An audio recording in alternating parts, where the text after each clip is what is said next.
Hey y'all, it's Chimdi. So it's November, which is my birthday month, and I'm turning 33 this year, which I'm very excited about. This is my Jesus year. And as we get older, it's really interesting what dynamics we have with our parents and how those dynamics change over time. And I want to talk specifically about the dynamic of keeping secrets from your parents, not really sharing, details about your private life with your parents, and how that's shown up in my own life and how that may or may not change as I get older. Before we get into it, of course, thank you Patreon people for all of your support. Patreon now has this function where you can follow a channel and then you become like a free supporter of the Patreon. So I've seen a few people join on that free tier, which is cool. Welcome. I'm still gonna only name the paying people when I give the shout outs, but I appreciate all the love, for real. Speaking of subscribers, thank you for the love. And if you want some support showing up creatively, authentically, consistently on YouTube, I'm a creative coach and you can put some time on my calendar. All right, so let's get into this video. And speaking of showing up authentically on YouTube, part of why I feel so comfortable just sharing my business, here I am smoking weed, here I am quitting jobs, here I am talking about my trauma.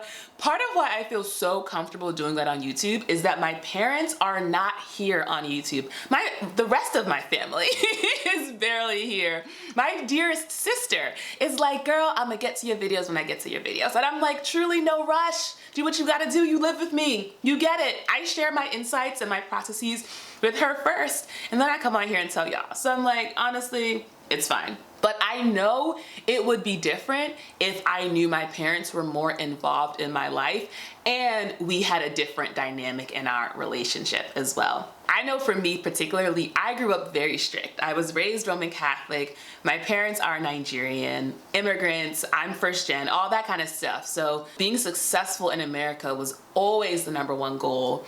And it's so interesting because I feel like I learned from them that we mind our business and we keep our business to ourselves. That's what we're not gonna do, is tell people any kind of vulnerable information about what's really going on in our household and in our family. We keep that to ourselves and everyone who's outside stays outside. The other dynamic was there was this strictness around what we could do. Did not grow up going to sleepovers, been to very few birthday parties. I think I went to the movies with a group of people for the first time in the 8th grade, before I started high school. So there were a lot of different ways. I remember being a kid and I would watch those trailers, they would show commercials for movies on TV. And I remember at the end of every commercial, hoping and praying that this would be one that they would show on TV. And whenever they would say, only in theaters, and I'd be like, dang, because I knew that I wouldn't get to see that movie. It was a very specific upbringing. And then of course there was all of this neglect. So there was all of this because they were working hard, because they were busy, because there was a lot going on, because they didn't have therapists and trauma resources the way I do.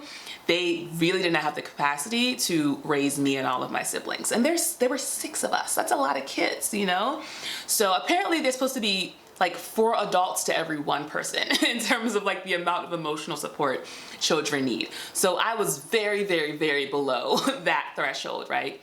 Which meant that there wasn't really the time and the space to really build that vulnerable, open, honest relationship, right? There wasn't that sense of oh, I'm really going through it. I'm gonna turn to my parent and I can really trust that they will have the capacity to be with what's going on and affirm that as a child, there's nothing wrong with me. I am truly just a kid learning about being a human being, and what I need is support and presence and listening. And I think that's honestly a big reason why my career is what it is. And so much of my career is focused on presencing and listening to people and being a mirror for people and holding space for them, because it's that's what I needed growing up. And so now I am that for other people, which, there's a beauty and the full circleness of that. But as I entered 33 and as I have done so much trauma healing work, a part of me is very aware of the invitation to change the dynamics I have with my parents. If I wanted to, I can be the one to shift the dynamic. I don't have to just kind of keep going along unconsciously the way that it used to be with them. And what I'm noticing in myself is a real comfort in not changing the dynamic, you know? And I wonder about sort of if we can change things when a foundation has been built a certain way, right? Like if a foundation of a house isn't solid. Speaking of which, I just discovered Maren Morris, who has a song with Hosier, who I love. And the lyrics are literally like, when the bones are good, the rest don't matter. Like it's about like having a foundation that's so solid that anything that comes by will blow over and the couple will stay put. And then I found out that she's getting divorced. And I'm like, you said the bones were good. Like I was really counting on you, Maren.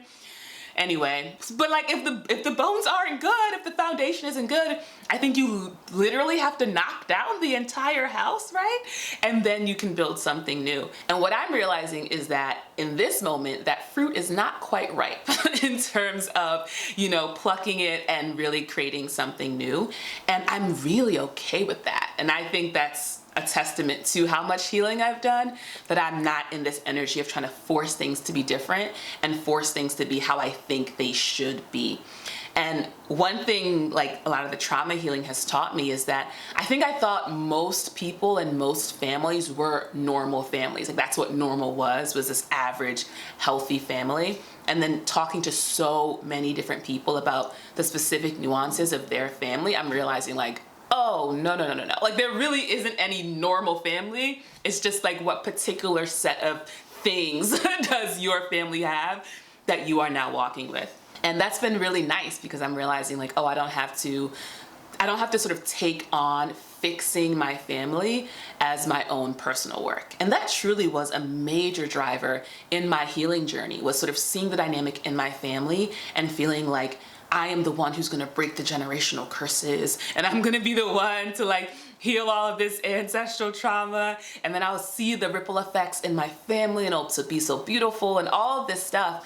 And it's so nice to realize that truly that is God's business. That is not my business. Like my business is me. My business is my own healing. My business is my own energy. When it comes to these larger dynamics, that's on God. Like in the same way God worked on my heart and brought me towards all this healing work, is the same way God is gonna do that for everybody else.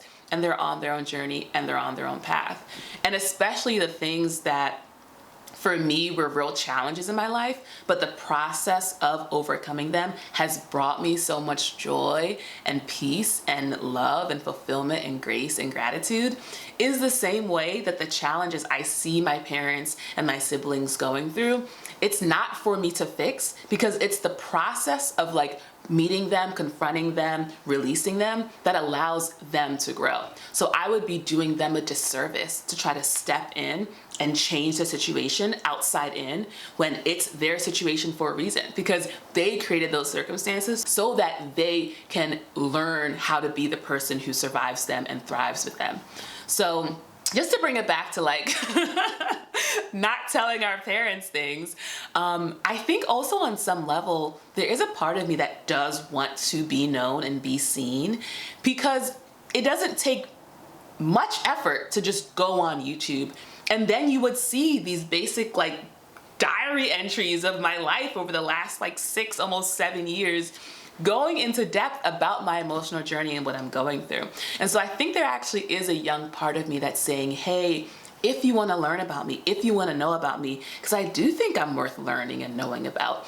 I have hours, I have thousands of hours of me showing my life and showing my experiences. And I would love that interest, and I would love that presence.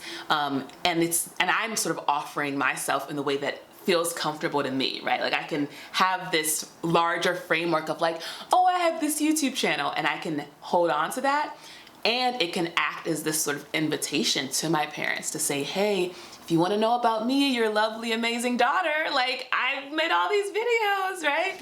And I think I'm kind of connecting to that as I talk and as I make this video, that's part of the function of this YouTube channel, which I think is very sweet, you know? Like I think the idea of young Chimney being like, okay, I'm gonna get my parents to care, you know, I'm gonna make these videos and then they'll realize I'm great and then they'll watch and then they'll have time for me, which is like a very like very vulnerable thing to connect to. And I'm very proud of myself that I can, in fact, connect to it. So I just want to affirm that there is a wisdom to the dynamics we have with our parents. There's a reason why we share and don't share with them. There's a reason why we open and close to them, why we only see them during major holidays, why we otherwise don't talk.